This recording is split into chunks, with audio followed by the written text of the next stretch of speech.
les décennies qui viennent. Il y a un petit continent qui est au sud de l'Europe, où on voit surtout les gens arriver des côtes libyennes sur des bateaux.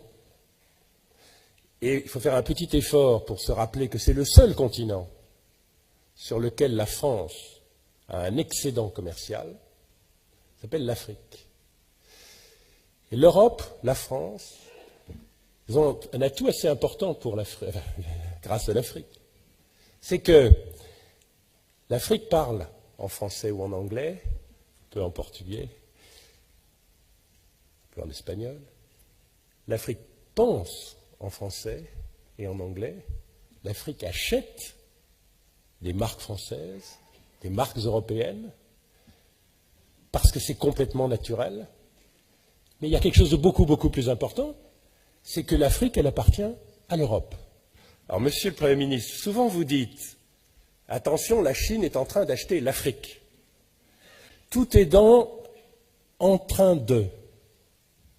Aujourd'hui, vous prenez le stock de capital investi en Afrique. Numéro 1, la Grande-Bretagne. Numéro 2, la France. Numéro 3, les États-Unis.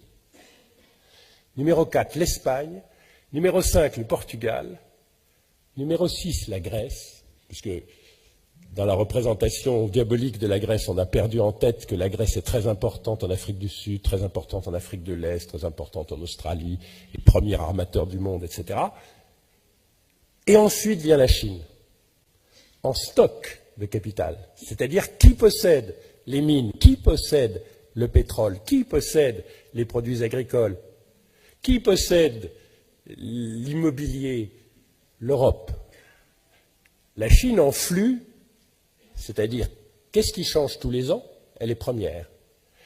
L'avantage que s'est construit l'Europe avec l'histoire est en train de le perdre. L'Afrique, vous ne le dites à personne, appartient à l'Europe qui ne le sait pas. Et quand vous allez le dire autour de vous, eh bien là c'est votre problème, ils ne vont pas vous croire, je vous assure.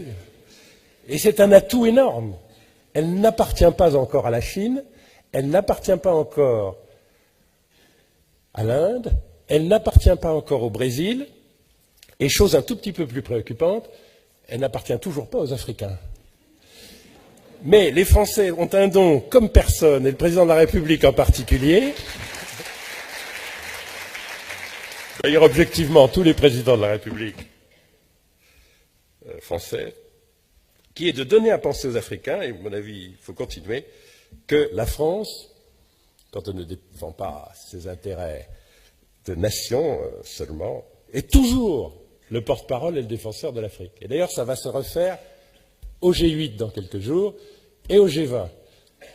Jouez de ça, simplement parce qu'ils sont 2 milliards et parce qu'aujourd'hui déjà, il y a beaucoup plus d'Africains qui parlent français que de Français.